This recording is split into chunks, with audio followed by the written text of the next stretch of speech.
What's up, guys? We are back. New York Muscle Radio, the #1 fitness muscle building podcast on the planet. It's your host, Anthony Bevilacqua, alongside my co-host, Big Pete Khatcherian. What's up, Big Pete? How's it going, man? It's going good, man. I don't know if anybody's watching this, if they can see what's on my face. Hopefully I'm far enough away from the camera, but you know what, since I'm talking about it, we could go into it a little bit. But I was just gonna say, it looks like you have you're old enough now where you have the nose hairs that hang out. Yeah, That's exactly what it looks like. But for those of you who can't see it, Pete actually got stitches. Legend goes that you were training arms and you were doing some tricep extensions and you got a little abrupt. That's why some people call them nose breakers. Yeah. Right? But yeah, I got a couple stitches in my nose. They just, I think I got 3 stitches in my nose right now. So they'll come out in about a week and I'll be good. And then I'll go back to skull crushers. Yeah, guys, it's not nose hairs. But from this angle, it actually looks like nose hairs. Yeah, when you were talking, I had to state the obvious because if not, people are going to start commenting, oh, does Pete have stuff hanging out of his nose? Yeah, I do, but it's stitches. Pete needs, what's that groomer that the guys use that's all over the internet? Manscaped, yeah. They should sponsor us, by the way. But yeah, there's Pete needs Manscaped for his nose. Yeah. Literally from this angle, that's what it looks like. Thank God they're blue. And they're blue. Thank God they're blue. But yeah. And what happened? No, this is we're playing around here. That's not from the gym. I scraped my nose shaving. No, I'm just kidding. It was my dog actually. You guys will have to figure out what happened to my nose. It could have been any of those 3. Yeah, the gym, the dog, or shaving.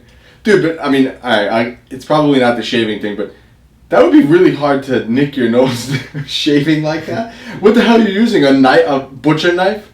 I mean, I've cut myself shaving. You know what's funny is I've actually cut myself shaving on the inside of my nose before, and when you're shaving the mustache, if you turn the blade, well, I use a straight blade anyway. So if you have a safety razor, it won't nick you. But if you use a straight blade and you turn it sideways, you could easily nick the inside of your nose. Pete, I think we need to do another podcast on grooming. That podcast that we did on grooming, you guys should go back and listen to that. I forgot what it was called, but that was a good episode actually. Well, yeah, it was funny because I think the whole intention of the podcast was we were talking about, grooming for bodybuilding. Because bodybuilders, when you compete, obviously you have to, prep your skin. You have to, obviously remove all the hair. You're not going to show up on stage with body hair all over you, although I've seen a couple people do that before. But it was pretty much, I think the goal of it was years ago, I don't remember, but I think the goal was it was an informative podcast kind of talking about how a bodybuilder should prep their body before a contest, And, I gave, my tips and tricks on how I do it, me personally. And everybody seemed to find that podcast episode very entertaining. But that wasn't really the goal of it. The funniest thing was most of our guy clients, immediately after that podcast, all their check-in photos, everybody was shaved. Yep. That was the best part of that whole thing. I'll never forget after that podcast, when we saw the check-ins for that week once we released it. I think we released it on a Wednesday, and then the check-ins was on a Sunday. And that Sunday, you're yo, everybody shaved. It was hysterical. It was so funny. So yeah, we influenced a bunch of people. But that's interesting, man. My shaving routine and grooming routine is pretty simple. I don't use a razor. I just kind of use a buzzer, and I just shape everything up and take it. I use a floor razor if I need to get down to skin, and that's it. I can't use an actual razor. My face is too sensitive and breaks out. Yeah, everybody has different hair types, and everybody has different skin types. My skin's pretty sensitive, but believe it or not, shaving actually doesn't irritate it that much. But any type of topical creams or anything really irritates my skin. Another interesting, unique thing. If we're on the topic of skin, I know that's not the point of this podcast, but we'll roll with it for right now. Is when I used to compete, one of the biggest things in bodybuilding was there was kind of a divide between tanning products. It's a little bit different now. A lot of people use whatever the venue and the contest promoters are using as a sponsor for the tan company for that show. But it used to be you would either use Pro Tan or you'd use Dream Tan. And there was a big divide, Pro Tan versus Dream Tan. And Dream Tan was that one tan where if you applied it correctly, it would give you that really, really good bronze look, and it would look very nice. But it was also a product that if you applied it incorrectly, it would look terrible. It would hide all your lines. It would just look like mud on your body. And I was one of the people where if you applied Dream Tan, no matter what, I tried every single application method. On my skin, it was just muddy, and it was just how my skin actually took the product. So everybody. So what did you use, Pro Tan? Eventually, I switched to Pro-Tan, and at that time, I actually found the best tanning product, which came out a little bit later, around like 2010, 11. It became popular. It was Liquid Sun Rays, which was really good. But in the beginning, it was Pro-Tan's the oldest of them all. Like everybody used Pro-Tan, and then eventually Dream Tan came out. And I still say to this day, if you get Dream Tan on you properly, it still has the best look. But some people just can't apply it at all. See, that's the other statement too. Yeah. See, for me, when I was competing, I used Pro-Tan my first show, and that was the worst. It was the hardest to get on, and that one made you more streaky because you have to like paint it on. Yeah, and then that one you generally would sweat it out. You'd have to apply it for a few coats, depending on how much you need. I needed a lot. I'm sure you needed a lot too. If you don't have a really good base tan, you're gonna have to apply like 3 to 5 coats a day. A couple days before. Let it sit overnight. You'd have to sleep. It would get all over your sheets. Then the next day you would start to sweat it out because you can't shower. Because if you shower, you're gonna lose those coats. Then you start sweating. It's gonna run. Then you apply more the day of the show. And listen, like I said, it's been around forever, and some people have got decent tans off it, but there's better products now. But yeah, that's the old school one. That one's been around forever. But I switched to Dream Tan 2. I think it was 2. It was number 2. Two different colors. Yeah, one was a red bronze, and the other was a golden. Yeah, color. That was the one that worked the best for me. It was the easiest to apply. It applied really fast. Yeah. You only really needed like 1 or 2 coats even before you slap it right. Yeah, it was really good. That one worked really well for me. I used Pro-Tan my first show, and then I hated the way I looked. It was very streaky, sweated out. It was horrible, that whole experience. And I think that made you red. Yes, yeah. It was a red bronze color. Yeah. Definitely. So the Dream Tan number 2 was my favorite one. It was easy to apply for me. Everyone's different. Yeah, exactly, and that's the same thing with everything. A lot of people like to say this is the best way to do it, and again, when we were talking about tanning products, that was like the argument. Pro-Tan's the best, Dream Tan's the best, and I bought into that for a while too. Dream Tan was the best, and like I said, I think it's a great product, but for me, it didn't work. So when you relate it to anything else, training, nutrition, whatever, some approach might be the best if somebody else says it, but for you and you apply it, if it doesn't work necessarily, you might have to try a different approach. Yeah, I think it depends on your skin tone too. Yeah, absolutely. And for us, for me anyway, we have the same kind of skin, but for like appearance-wise, like the coloration of our skin, I think the red doesn't work for us as much. Like that red tan, I think it just makes us look like weird. Yeah, it is weird. It's like that really fake tan where it's like you come out, you look orange almost. Red orange. Yeah, agreed. But I wanted to cover something, and I had to pull my phone out because I screenshotted it, and I wanted to talk about it because I think it was. The fitness industry is pretty funny.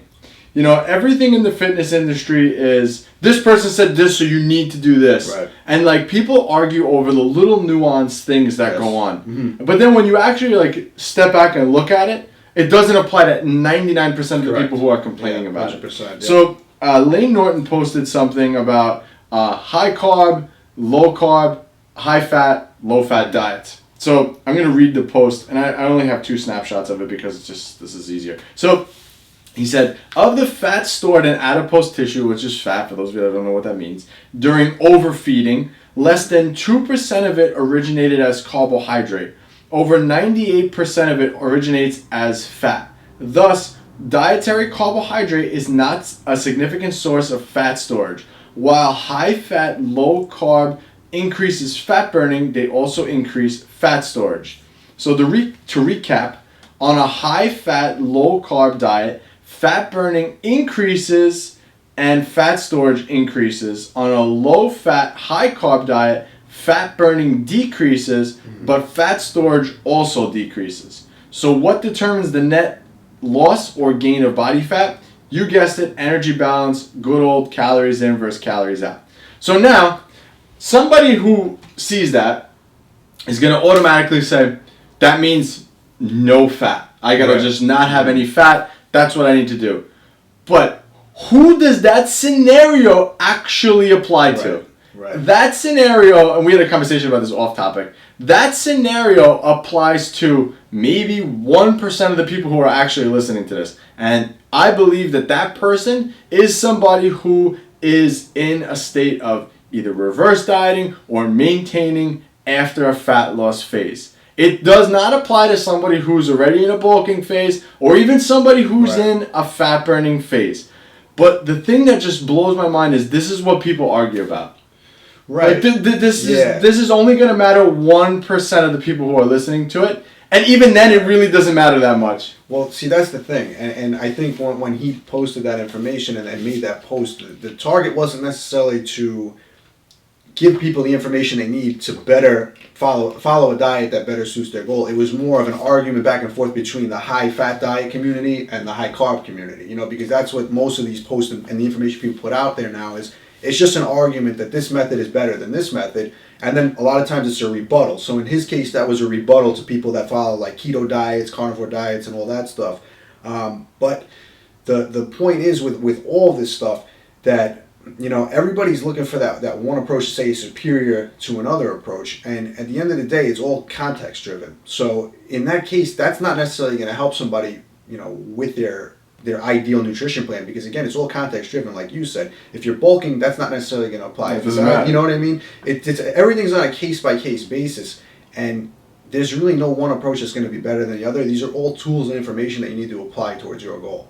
Yeah. So if you're bulking, if somebody who's listening to this right now is on Pete's program, old school muscle gain, mass gain. Sorry, I always get it confused on this. All these podcasts, and I've been calling it the wrong thing. Muscle. Mass. Yep. All right. So anyway, so if you're following something like Pete's old school mass gain program, and you're in a bulking phase right now, you can't just say, okay, so now look, I want to stay as lean as possible. I'm going to cut my fat down as low as possible, and I'm going to put my carbs super high, and I'm only going to gain muscle.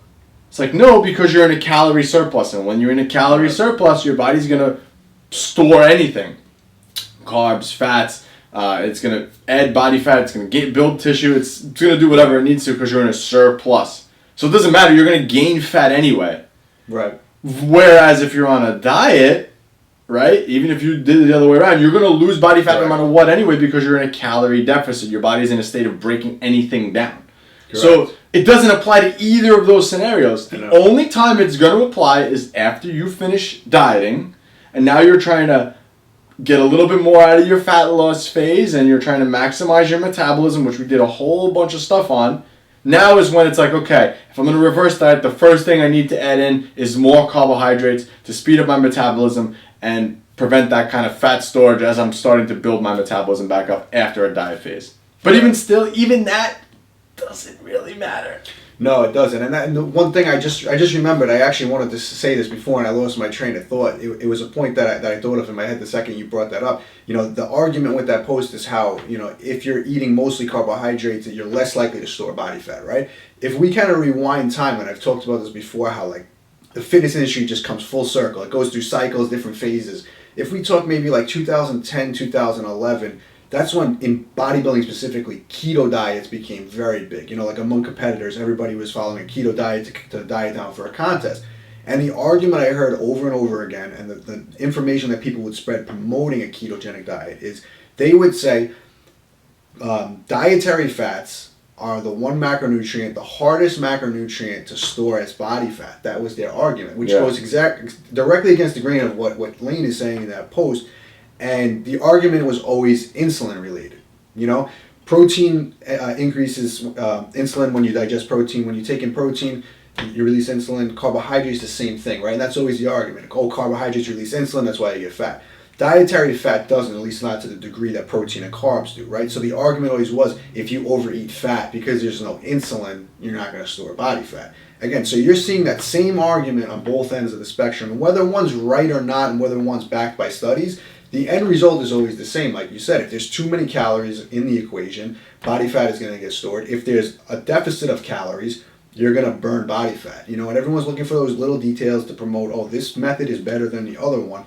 But at the end of the day, we're all after results. And that's why I've never been, a slave to one or the other. A different approach can be used at a different time. I don't like to go on an extreme end of either of them. I'm not going to go on and say, okay, I'm not going to eat any dietary fat. I'm also not going to say, I'm not going to eat any carbs. But the end result, understanding the principles and why they work is the most important thing. But those arguments, you can argue one method over the other all day and you can make a case for each of them, but at the end of the day, the one that produces the best results is the one that you should be doing.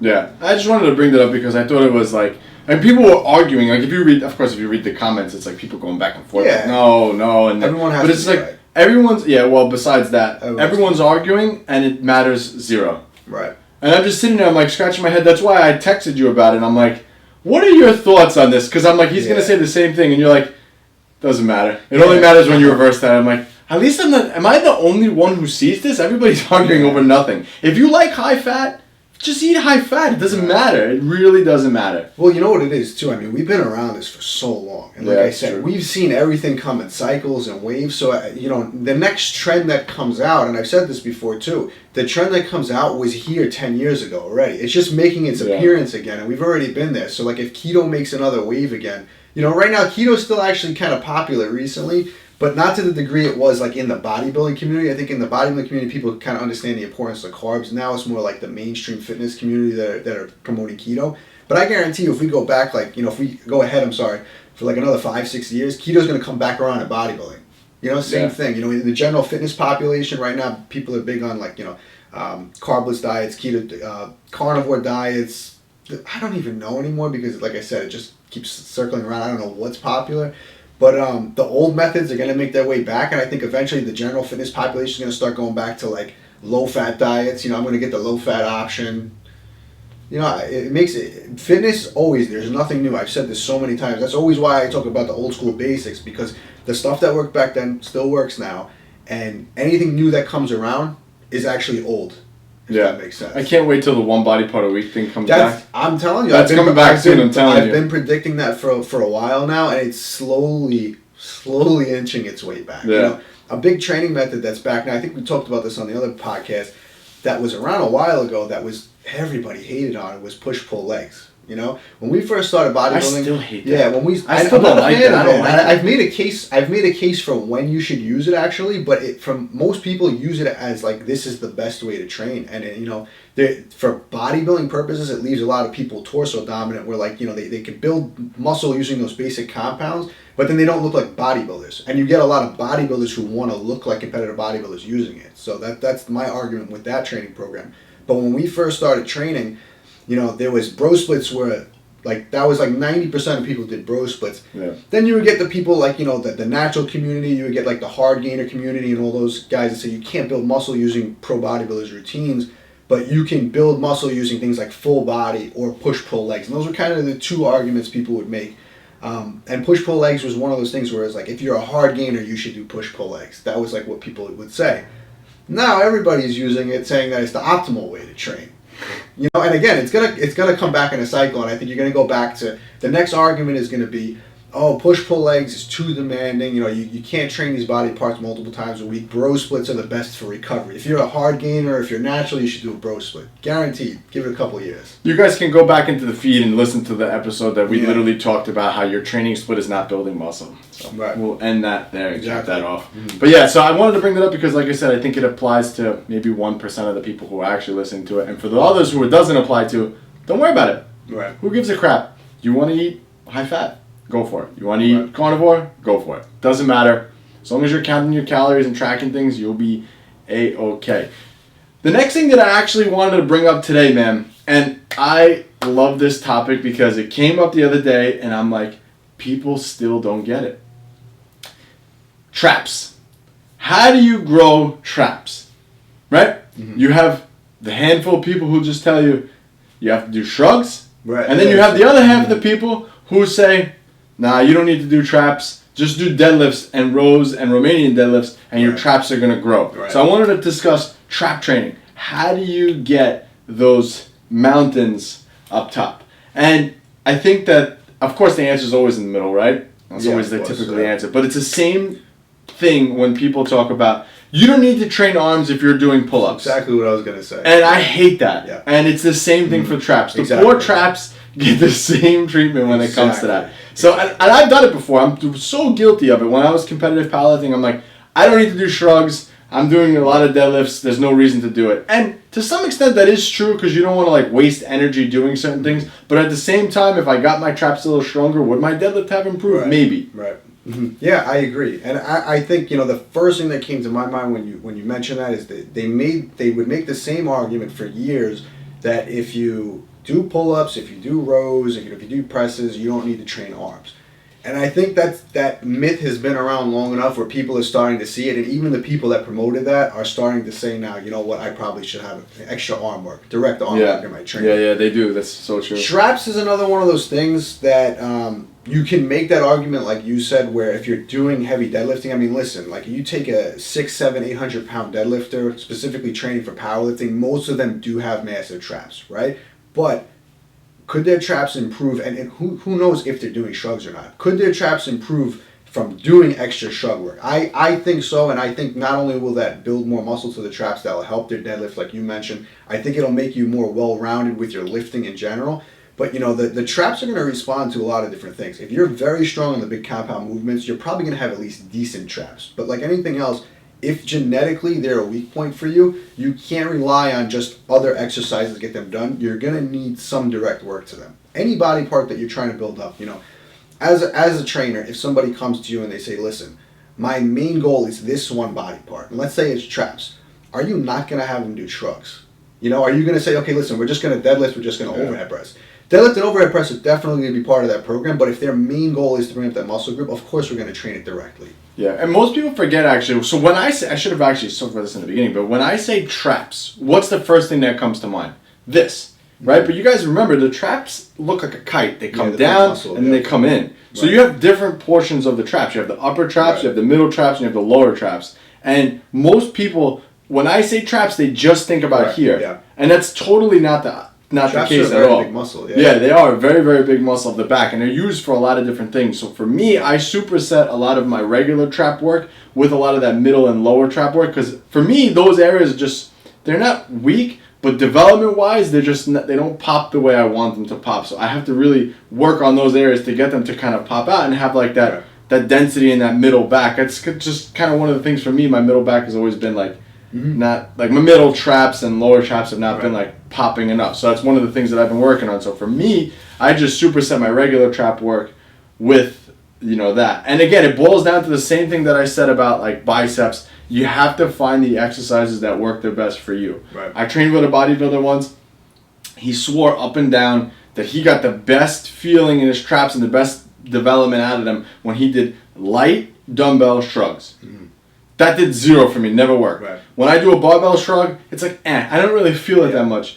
What I've been doing lately is I've just been like, and I'm sure you've heard this expression before where they kind of say like, follow the fibers. Right. Have you ever heard that expression before? Yeah. So I've been doing, I take the cable and I literally do a shrug following that motion. So it's almost like a trap bar shrug, except the trap bar shrug I don't feel the same way because the cable's like constant tension. Yeah. But I did it the other day, and my traps were so pumped, and you know I haven't felt like that feeling in such a long time. When I do barbell shrugs, I don't get anything out of it. I don't either, and it's funny because you know I've always genetically I think had at least decent traps. You know they were never something that I struggled with to develop like some of the other body parts, but I did have to find the exercises that I connected with because in the beginning, you know barbell shrugs are kind of like the staple exercise for traps. And, you know, when we first started training, you know, we would see, like, Ronnie Coleman doing those crazy shrugs with all those plates on the bar. He was doing behind the back, you know, all this stuff. And a lot of the bodybuilders, that was, like, their one exercise. And you'd get guys in the gym that might be 180, 190, maybe even 200 pounds, and they're shrugging, like, 5, 6 plates. So in your head, you know, especially when you first start training, you think, okay, the best way to build big traps, you got to load up that barbell. And I think I messed up my neck doing that when I was younger. I'm sure you did. And, you know, that's something at the heaviest, I think I only went up to like a 4-plate barbell shrug, which is still, it's not light. It's not even a shrug at that point. I didn't even get anything out of it, you know, and it wasn't until I abandoned that approach completely and I said, I don't feel this exercise. Now, like you said, you know, you're using a cable. I do some technique adjustments. I actually do use cable shrugs in my training too as well. I use even a straight bar or a cambered bar when I do them, which I like as well. But I also could do a very similar technique with the dumbbells. And we're talking about like, on a cable, I'll use like maybe 200 pounds max, you know, with 2 arms, you know, and compare that to a 405 dumbbell, a barbell shrug. I'm getting way more out of the cable. And I'm not saying that you need to do a cable shrug or you need to do a dumbbell shrug, but if you're not feeling that muscle group and that exercise, loading on more weight is not going to get you better results. Yeah, like for me, it's the same thing. Like I feel, so when I do dumbbell shrugs, like that angle, I feel it, but it's just like not enough as much as when I feel it with the cable. So I'm better off putting more emphasis on the cable for me because I'm getting more out of that. Like I feel more development with that. I get pumped easier. So it's like, okay, I'm just gonna kind of stick with this. And again, if you want to talk anatomy, I'm following the fibers when I'm doing that. When you have a dumbbell shrug or dumbbell, you're in line. It's not really following that fiber directly. But like I said, when I use a barbell, the weight has to be a little bit heavier, and it's just like I'm not getting that same contraction as when I'm using the cable. Yeah, I agree, 100%. But again, guys, if you think that you're just going to do RDLs and you're going to do regular deadlifts and your traps are going to grow, it is not going to happen. Trust me, I have a over 600 pound. I could say that now. Yeah. I have an over 600 pound deadlift, and I've gotten zero development out of that. When I use 50, 60 pounds in the cable machine, it's way more.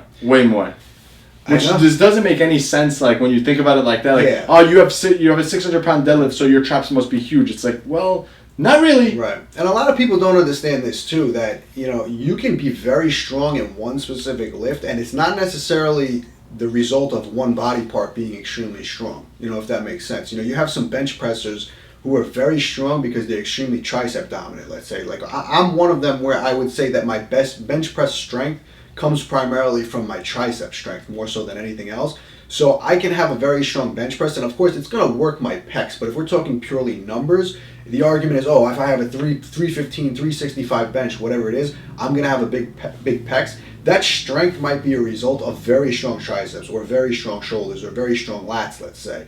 You know, and of course getting stronger within that movement is still going to stimulate my pecs, but reaching a certain point where you say, okay, if you have a 315 bench, you're going to have big pecs.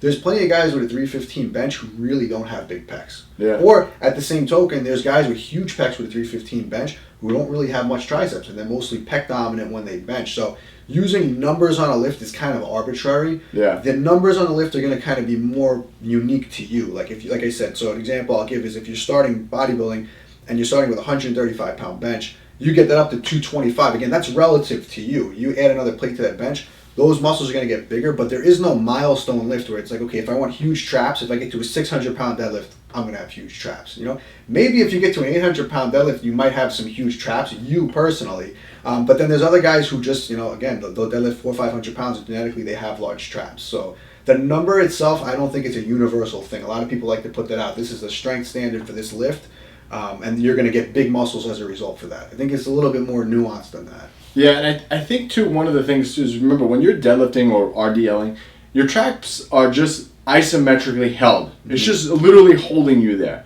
So there's no actual contraction of the fibers there. So any growth that you're going to get from there is just from that isometric hold, not so much a contraction. So you definitely need to add that in there. And going back kind of a little bit to what we said, we're finding those exercises that you feel the most. So I was laughing the other day. So we have an app for our clients in our gym. And so we're putting exercises in the app. So I had a video of some exercises. And, you know, again, going to back development, you know, pull-ups are always a staple. You got to do pull-ups. So for me, I don't really get anything out of pull-ups. Like, I can do them, obviously. I can do a lot of pull-ups. But I never really get anything development-wise out of them. Like, I've done them heavy. I've done them weighted before. I've done weighted stretches. All that crazy stuff that we did when we were younger. And I remember, like, at one point I was like, I'm not getting anything out of this. I feel more when I do pull-downs. So anyway, neither here nor there. So I'm recording an inverted row, like a level 1 inverted row where my legs are bent, completely bent, and I'm literally just picking myself up and squeezing. And I got such a pump in my lats from that. I'm like, maybe I need to program this into my training. Right? Like, I literally felt the whole lat. I never felt that on a pull-up once. So it just goes to and I always poo-pooed that exercise. I'm like, oh, it's just something that you need to do to grow, to get to do pull-ups. Yeah. But I'm starting to backtrack and think, if you feel something like that's a level 1 exercise. But if I feel it that much all the way through my lats, I'm like, maybe I should be doing that instead of pull-ups. Yeah, and exactly what you're saying, talking about using some very basic exercises like that, you know, there's a case for, as an advanced trainer, and this is something that really only applies to people that have kind of built their base of muscle, they've gotten stronger, they're in the advanced stages of training. There's a case for going back to very, very basic exercises that might even be considered a beginner exercise and applying it to your training, especially if, let's say, you're very dominant in one area and you might be lacking in another. This is very specialization, you know. So a lot of people that are first starting to build muscle and build mass, you're not going to necessarily tell them, okay, focus on an inverted row if they're strong enough to do, let's say, pull-ups. Well, that's what I was just going to say. So now if I'm listening to this right now and I'm like, I'm an advanced person, right. So maybe I need to just go back to doing regular pull-ups with no weight, but maybe not. That's not the case. That's not the case. Because that's a level 0 exercise. Right. It's a very individual thing. And it's a case-by-case basis. So, like, let's say, I've actually applied this myself. This is very interesting. Again, this is a very advanced topic, but, I've gone up to, I want to say, weighted pull-ups with somewhere around, I've done 100-pound weighted pull-ups before. I don't think I was training with reps high enough where I would kind of consider them, muscle building reps. They might be just for strength, let's say, like 3 to 5. But if we're talking about training for hypertrophy, I was doing weighted pull-ups at my strongest were probably about like 90 pounds for, let's just say, like 8 to 10 reps, right? And at this point in my training, I don't necessarily have to be doing reps like that to be getting the same effect out of it. I actually have started incorporating lighter pull-ups for higher reps, let's say, and I'm getting more out of them now. Whereas that goes completely against the grain of if you're in a beginner or intermediate, the goal is just get stronger through those lifts. But then when you become advanced, it's like the same thing. I used to look at bodybuilders when I first started training, and let's say like arms was always my focus when I first started training. I would look at like Jay Cutler. When we first started bodybuilding, those guys, Ronnie Coleman, Jay Cutler, like all we ever saw, right? And I remember watching a video of Jay Cutler doing his bicep routine, and he says in the beginning of the video, we're going to start off with the standard barbell curl. We're going to get progressively heavy with the weight. We're probably going to go like as high as like 100, 110 pounds. And I'm looking at that as a beginner, and I'm like, I could do that, and I'm like, and this is Jay Cutler, like, his arms are like 3 times the size of mine, and he's saying like, yeah, we're going to go as heavy as 110 pounds, like as if that's relatively heavy. And in my mind, I was still in the mindset of, okay, I got to progressively keep adding weight to the bar, which you do, especially in those beginner stages, intermediates. That's something you should never skip. But he's at a level where he can train with 110 pounds, and that's realistically heavy enough for him to get those same results. So there's always a case for, as you become more advanced, revisiting some of the beginner things you started doing, but getting more out of them as an advanced athlete. And I don't know if I'm explaining it the way that people understand it. It makes sense because you want to always get more out of less. Exactly, and especially the more advanced you are, the stronger you are. You don't always want to subject your body to such heavy loads, and I think that's something you've probably started doing a little bit more now. Something I've started doing a lot recently is I'll purposely try to get more out of less at this stage because I don't want to keep exposing myself to such heavy loads unless it's necessary. You know what I mean? No, I agree 100%. Yeah.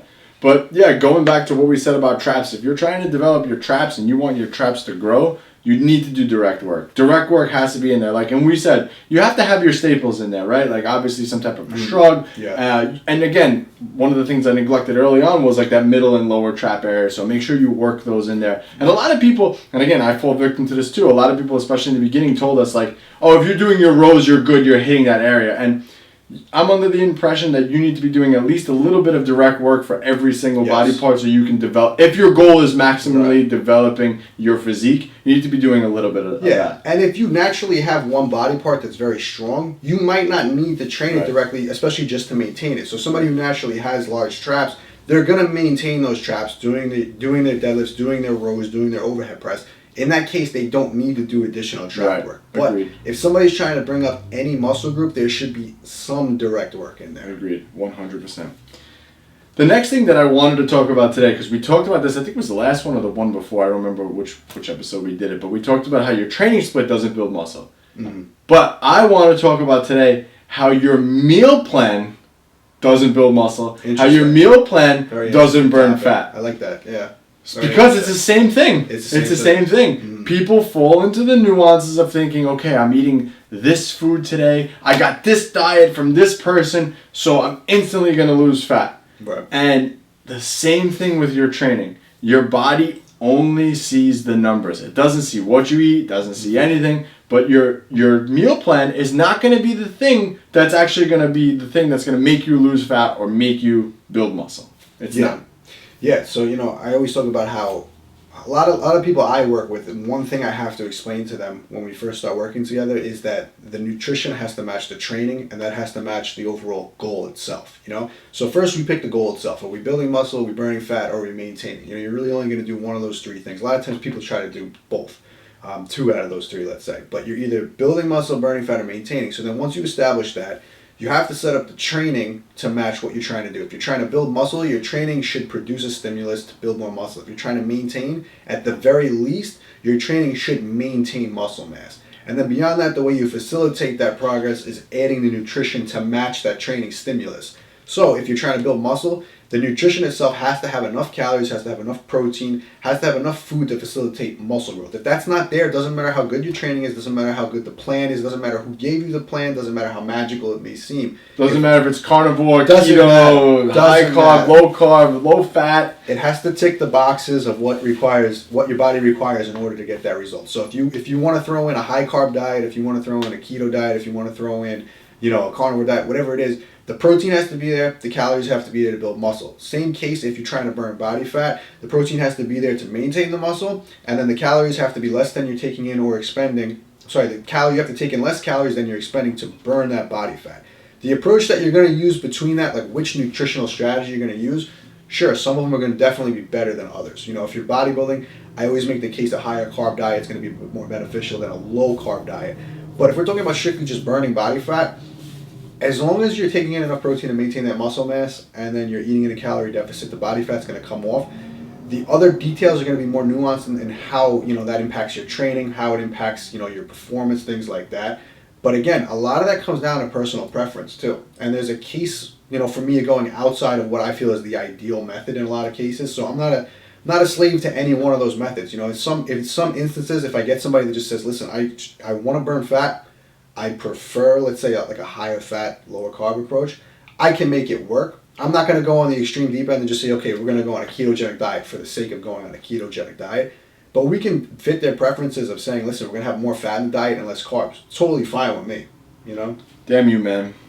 You know why, damn you? Why? Because I clipped these for my social media for the gym. And you literally took everything that I was going to say. I have nothing to say. Well, no, I know you can. I have nothing to say. I'm just going to put my face on your head and then just post it up. They have those new apps now where you can just take my face, just blur it, put yours right on top. There you go. And that's it. That's the end of it. They won't know the difference. No, they won't. They already think me and you are alike anyway, so they already think we're brothers. Well, just throw it up on there and put a little clip in front of it that says, "Hey, what's up, guys? Anthony here." Yeah, I'll just go with it. Yeah. Like he took as you was talking, I'm like, damn him. He literally said everything that I was about to say.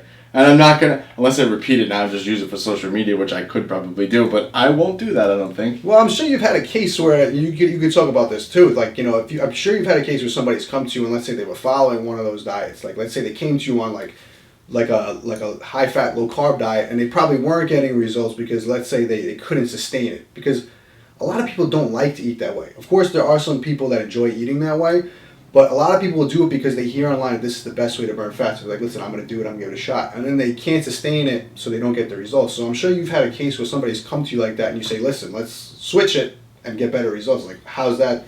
Well, one of the things that I always tell everybody all the time too is like, listen, look, if you don't see yourself doing something for years down the line, don't do it. Because there's no point. Like, realistically, and this is the easiest scenario to give people all the time who come to me on a high-fat diet. Are you never going to have bread again? Right, exactly. Are you never going to have pasta? Are you never going to have pizza? Are you never going to eat those things again?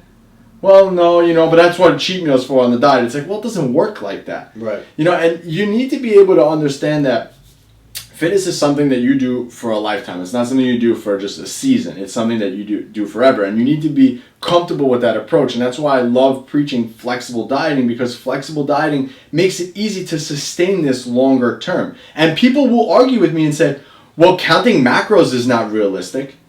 Okay. And this brings me to my next point. This I can't wait to talk about this because I can't wait to like throw that in the face. So when people tell me, I can't count macros, it takes too much time, it's too confusing, it's not realistic to do long term.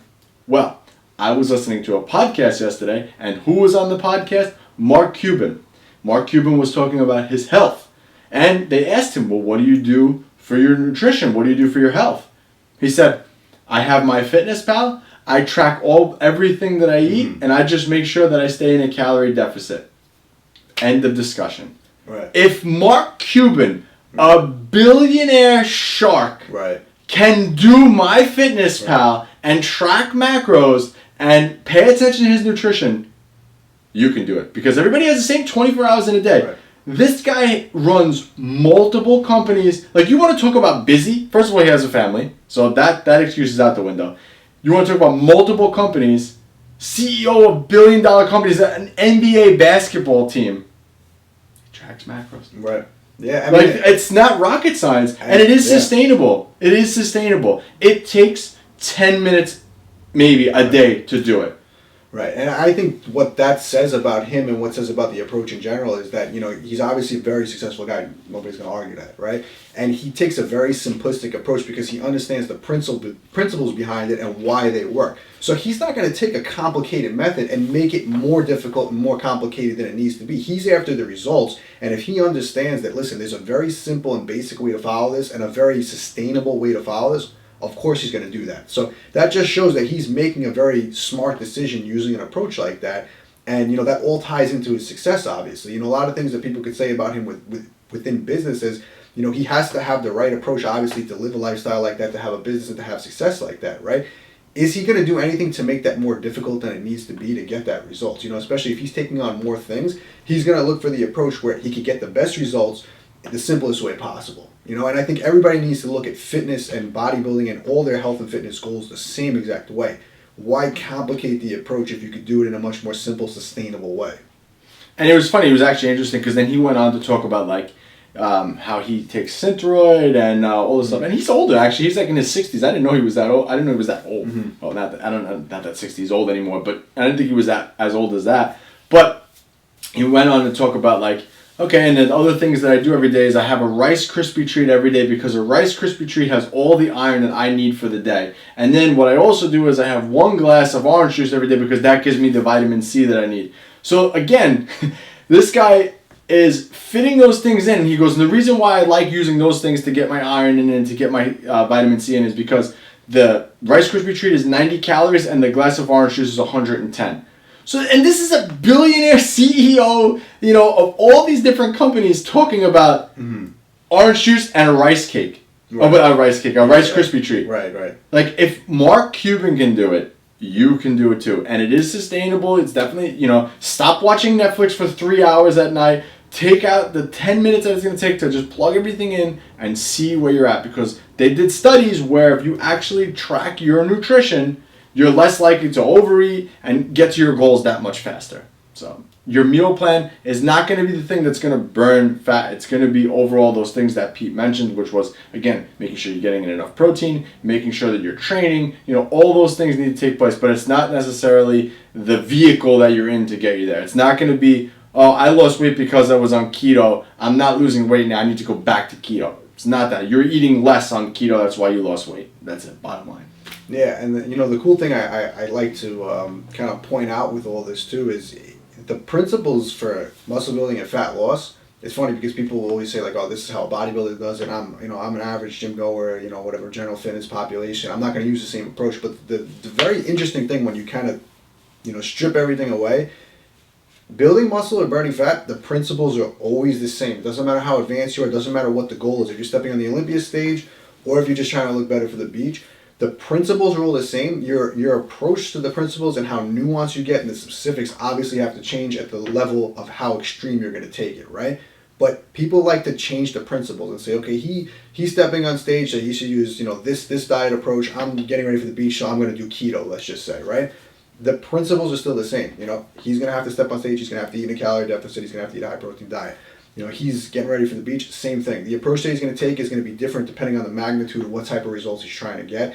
So again, it always comes down to principles, and then based on those principles, each individual plan and the system that somebody's going to follow is going to be customized. But the principles are always the same. It applies to anything in life, If your goal is, you want to have more money in the bank, you have to make more, spend less. That's just a great example. If your goal is to make $1 million and put it in the bank, or if your goal is to put $1,000 and put it in the bank, the principles are still the same, but the approach that you take is going to be a little bit different. Yeah, agreed. I want to talk about, and I was curious what your thoughts are on this. So I had this goal set on I would say I only have 8 people on my list. So I'll say my top 8 that I want to like meet, and I want people that are gonna know me. Like I kind of had this like they talk about this all the time. Like this is not really fitness related, but it is because you guys will see in a second. But they say like you are who you hang around with, right? Like you've heard that expression before, and I hate that expression so much.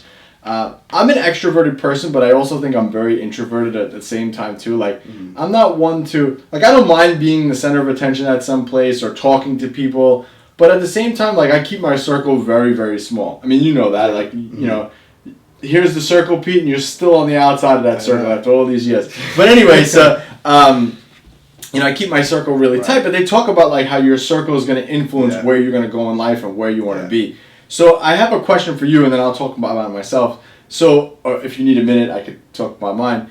Who are the 8 people, and I'm only saying 8. There's no magical 8. I just have 8 on my list. Who are the 8 people that you would want to know who you are and like be friendly with in this world? Anyone? I'm talking about any person in the world. Like who are the? I have 8, so that's why I'm saying 8. I don't have anyone yet that I'm gonna list, and I can think about it and come back to it. But the reason I want to say that, I want to preface this by saying it is.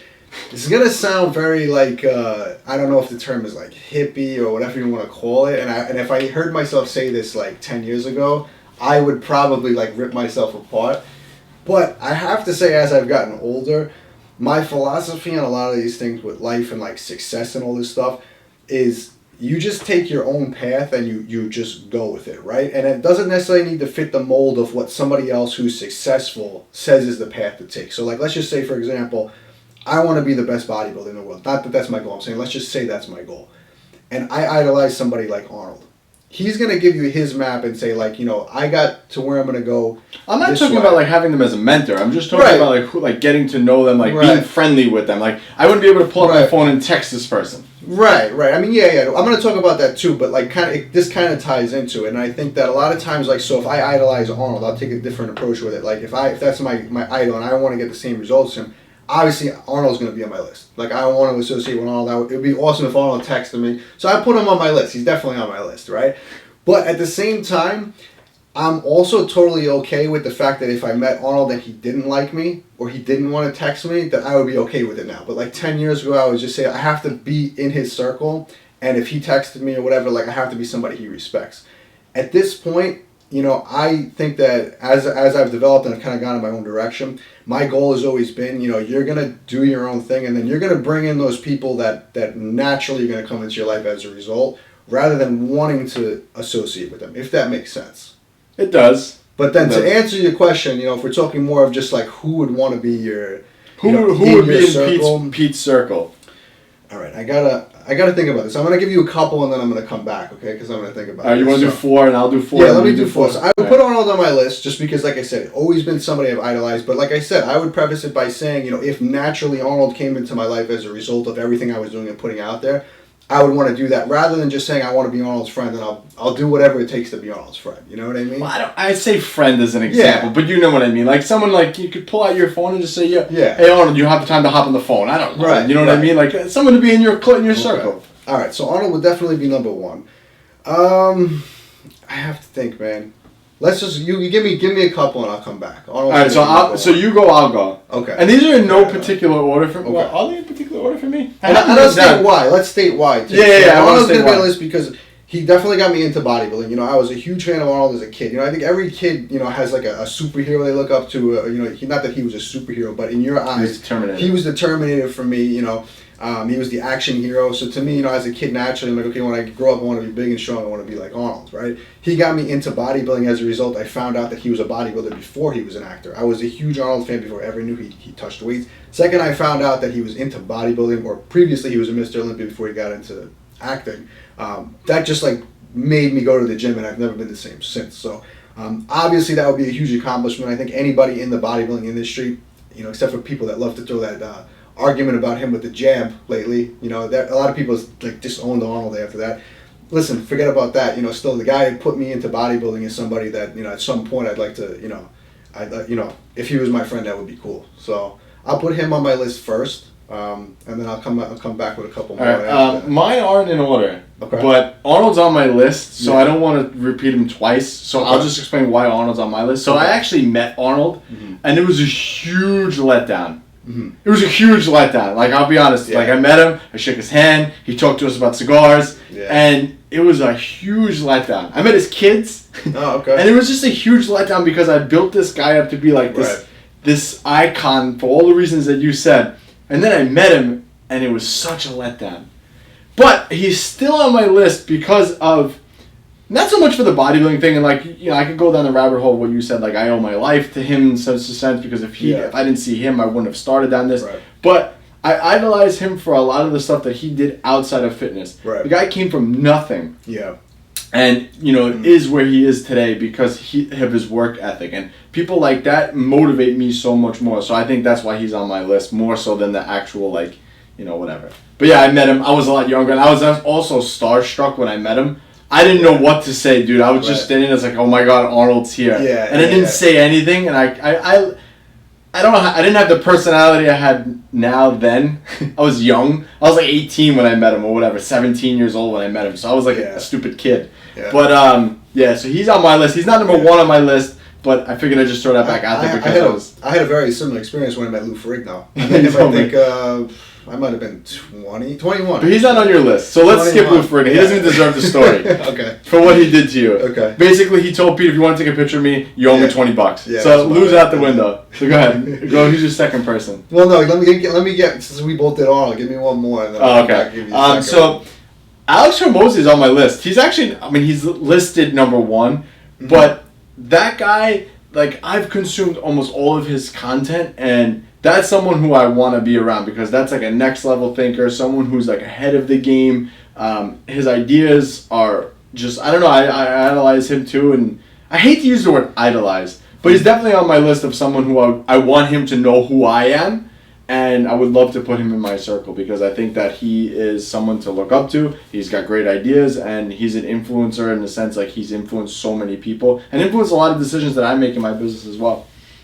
Yeah, that's just, that's always, you know, if I were to pick somebody that, you know, someone I'd want in my circle, let's say, it would be mostly for somebody who's been where I'm trying to go, let's say, you know. And, you know, like I said, the difficult part for me to kind of pick people out now is the path that I'm trying to kind of go is something that I haven't seen somebody else do it, let's say, where I'm trying to follow the same path. So like I said, I'm kind of just going my own way with everything. And, you know, I don't really have anybody that I could think of that's somebody that has done it before where I say if I associated with them, it would be interesting to learn from them because they've already been there and done that. So I would think that if I had to add somebody to the list, it would probably be somebody who necessarily I don't follow or am a big fan of, let's say, right now, but they've, in whatever field. You have to be specific. Don't dance around the question. No, I have to think. I'm actually trying to. So I'll go again. I'm actually thinking it out loud, but what I'm trying to get at is anybody that's kind of like blazed their own way in whatever field that they've been involved in, I think is somebody who I would, let's say, idolize or want to associate myself with more, just for the simple fact that they've kind of done their own thing, if that makes sense. Yeah. So the next person I have on my list, I have Grant Cardone on my list. That guy's a marketing genius. You know, despite what other people say about him, people don't like him. The guy's a marketing genius. Someone who I definitely would like to be around all the time. And, you know, I would love to have him in my circle as well. But I think, like I said, picking these people and having like this list, whether I accomplish the list or not, I think it's just motivational to know like this is the league that I want to put myself in type of thing. But he's on my list for a lot of reasons. One, he did a lot with real estate. Again, like I said, he's the marketing genius. Like him or not, he is everywhere like he claims he is, and he is. That was another one. Do you want me to go again? I don't have any more, man. I'm really... You just have Arnold on your list? Dude, out of all... Anyone, doesn't matter who it is. See, like for me, okay, I'll say who's not on my list. Like somebody would say, okay, well, you want to talk about successful people, why not Warren Buffett? I don't think I would get along with him. He's I don't know, we have nothing in common, and it just doesn't... Yeah, he's successful in what he does, and of course I would love to have a conversation with him as well, but he's not someone that I would want in my phone. Right.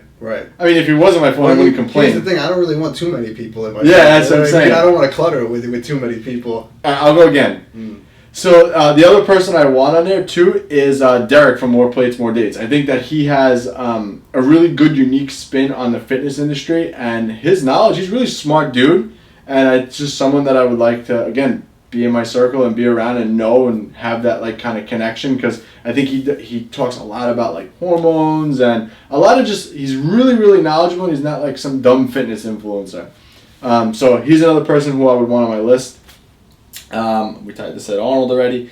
So Ed Mylett, do you know who that is? Yeah. Mm-hmm. I love his podcast. I listen to his podcast all the time, and he lifts. But the reason why I like him so much is he gets emotional like on every episode, and it resonates with me so much. Like this guy, like just the way like he gets emotional and the way like he talks, and like he's very inspirational. Like I get inspired when I listen to his podcast. So that's why I like to listen to it. So he's someone who I would love to have in my phone. Like, I'm having a bad day, give him a call, like, Ed, what's going on? And he'd just, like, lift me up and tell me how he loves me, because he tells everybody he loves them. But, yeah, I don't know. That's someone who I would want on my list. You want me to go again? Yeah, go ahead. Run through the list. So Pete's got one person. One person. And I gotta tell you, someone else, dude. I gotta tell you, and the funny thing is... it could be for any reason, man. It doesn't have to necessarily be just for success. Maybe you just think that person's cool and you want to hang out with them. Right. But this is the thing. If I even had Arnold in my phone and I would just text him saying, "Hey Arnold, what's up?" I don't think I would even text him that often. And I'm not to say that to sound like I'm being a dick. Like, oh, you're taking it so literal. You get my. It's not the point. I know. But I'm trying to explain kind of how my mindset is with it too. Because like, I don't look at too many people and say like, I want to be friends with them, but if I were to be, that would be cool. If that makes sense. If like we naturally like clicked and vibed and like we had something that was mutual, right? It's so little, dude. You don't have to be their friend. It's my honest answer. The next person I have is Jordan Belfort. I love the Wolf of Wall Street movie, and just the fact that guy was able to do what he does in selling is just something that's so inspirational. Again, another person who I would love to pick up the phone and say, Jordan, what's going on? How's things? Just talk to shit. Just shoot the shit, and talk about things. So that's another person on my list. I have Kevin O'Leary on my list. I love that guy from Shark Tank. I think that he is the most... Everyone hates him as a shark, but I think he just tells it as it is. Like, he tells all these guys, like, just take the idea behind the barn and shoot it. Because it's a terrible idea. Like, so I love that, like, candid, raw, like, honesty. So again, that's someone who I would love to have in my phone too, and pick up the phone and, Kevin, what's going on, buddy? I have this idea I want to run by you. So that's another person. Okay. Not sparking any ideas here. It's really not, man. Damn. I hate to be the downer of the podcast, man. Damn. All right, my last one then. I'd have to really sit down and think about that long. My last one, and I think you're going to find this a little bit funny, is the Liver King. Okay. I would love to be friends with that guy, man. He seems so freaking cool to hang out with. I would hang out with the Liver King. I would love to hang out. Like, I would love for him to be my friend. Like, call him up. Yo, I'm in Texas, Liver King. Let's hang out. And he does all this cool shit. Mm-hmm. He's driving ATVs and, eating testicles. I mean, it's just cool shit. I would love to hang out with that guy. I would definitely love to go and work out with the Liver King. Like, I would not want to work out with of course I would want to work out with Arnold, but, like, I'd rather work out with Liver King than any of these other, like, bodybuilders. Well, maybe Chris Bumstead. I actually think he's pretty cool, but he's not on my list. He didn't make my list. See, I could give you a really good list if you asked me who I'd want to train with. Well, that's not the question. I know that's not the question. But this is why you need to get out of fitness. Mm. You're too much in fitness. Like, a big fitness it's sad that you have a list of who you'd rather work out with and who you'd rather be friends with. Excellent point, man. And I think that's the most important part we've come to with this podcast today. Is that, I can give you a list of like 20, 30 people I would train with. But train with is different. You ask me for one person I want to be friends with and hang out with, Arnold was the only one. We're not ending this podcast until you come up with one more person. And it's got to be someone outside of fitness. Okay. Come on, one person. Say an actor, damn it. I have a few actors, but I think I would... Yeah, so a couple of actors, let's say. No, because I can't use the same example. It's basically going to tie back into the same thing, because my first actor would probably be Sylvester Stallone, and I'm not even... No. He doesn't count. I'm taking that off the table for you. Let me think about this for a second. I was talking, you know what? This is kind of cool. I would love to... I can't believe how hard this is. It's very hard for me. I'm being totally honest, because I don't want to give a bullshit answer. I want to give an honest answer. But I was thinking about this the other day. If I were to get out of... Not that I want to get out of fitness. If I were to associate myself with something like a person, like you're saying, outside of fitness, I would love to move I would love to pick somebody from, let's say, like a pro athlete, let's say, because I feel that I could resonate the best with someone who's reached success in their life. If I had to pick somebody outside of fitness or bodybuilding, I would definitely say a pro athlete, let's say. Like if we talk about, like, let's say, Michael Jordan, let's say, or we talk about, anybody who you can consider, like I was even talking about hockey recently, like Wayne Gretzky, right? I'm not a huge hockey fan. I played hockey, but the fact that when you think hockey, you think Wayne Gretzky. If you had to pick somebody, when you think basketball, you could say LeBron James, you could say Michael Jordan, anybody. Those are the type of people I would like to hang out with. And yeah, if you ask me, now that my mind's kind of working, if I were to text somebody, like I would find it really cool if I could text Michael Jordan and be like, what's going on? This is my situation. Well, yeah, I love Michael Jordan too. I idolized Michael Jordan growing up as a kid. And of course, don't get me wrong, if he got my number and we became friends, that'd be cool too. Right. But he's not, I don't know, he didn't make my list. And I don't know why he didn't make my list. It's goal related. Right. You're not trying to selfish follow, reasons, you're not gonna necessarily try to follow in that same path. Even though you could make the argument that Michael Jordan is very, very successful with everything. Right, his sneaker deals are insane. Yeah, that's true actually. Yeah, so if you even a business standpoint. Yeah, he has a lot of restaurants and stuff. He has his own obviously Jordan brand, period. Right. And you want to talk about branding, he's the best. Yeah. But he didn't make my list. I just don't think that. Listen, I shouldn't say it like that. Right. Michael Jordan came into my life. I'd definitely be friends with him. Yeah. But I don't know. To be in my circle, he'd have to work a little bit hard to get in my circle. That's what I'm going to say. All right, fair enough. Yeah. Fair enough. So would it be Wayne Gretzky would be number 2? Yeah, I would put him up there. I don't know if I'd say number 2, but he'd probably be on the top 10, Okay, so who would be number 2, damn it? Give us number 2. Number 2. Everybody, all right, while you guys are waiting for Pete to come up with number 2, I want you guys to comment below and let me know your top 8 people you'd want in your circle. All right? Number 2, Pete, go. No, I don't want to say number 2 here. I can't pick an order. Can I just give you a few? I'm gonna give you a few. Rattle off the next 2 and that's it. I want to. This is gonna. I don't want you to hurt yourself. This is gonna sound way outside the box, and people are either gonna take a strong like or dislike for this one. But I think this is an interesting one, and I'll give you the reason why. Machine Gun Kelly. Really? Yes. You know why? All the people. Do you know why? Because he's dating Megan Fox. Well, okay, you use that as one example, right? But no, we're gonna talk about again the example I gave previously about kind of just blazing your own path and going your own way, right? He started more in the rap industry, let's say, right? People either loved him or hated him, right? I'm not even going to talk about success on this one. I'm not going to say he's the best musician or anything. But a great example is, the guy started out in rap. He kind of had a name for himself. People either loved him or hated him, right? And then he completely rebranded himself. He said, listen, I'm totally outside, or, I made a name for myself. And, some people would say, okay, I'm a rapper. I have everything I need financially. I'm kind of set here. All I got to do is keep, producing this music and, I'll be set. He said, listen, that's not my passion anymore. I don't want to do this anymore. During the quarantine and everything, the guy said, listen, I just want to make rock music now. Guy came out, completely revamped himself. He started making rock music. He's totally different path now. He got a lot of heat for doing that. People in the music industry hated him. But he said, listen, this is what I want to do, and I'm going to do my best at it and make the best music. So, again, I'm not even really into that type of music. I'm not going to say, I want to hang out with Machine Gun Kelly because I like his music. But just the mindset that he had to say, listen, I was already successful. I could have just stayed here. I was already successful. It's very easy for somebody who gets into, acting, music, whatever, make a few albums, and then that's it. They just chill, But he's like, listen, I'm going to go on to the next thing. So I think all the people that I would pick have done that in some capacity. It's the same thing with Michael Jordan. Played basketball, said, I want to go play baseball.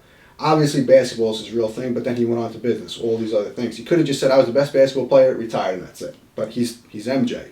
Yeah, I might have to add MJ to my list now that not that I didn't know about him before, and I don't know. Because I've talked to you about this too with myself, because again, if this ties back into goal setting, in my life and people that know me, I'm the bodybuilding guy or the fitness guy or whatever.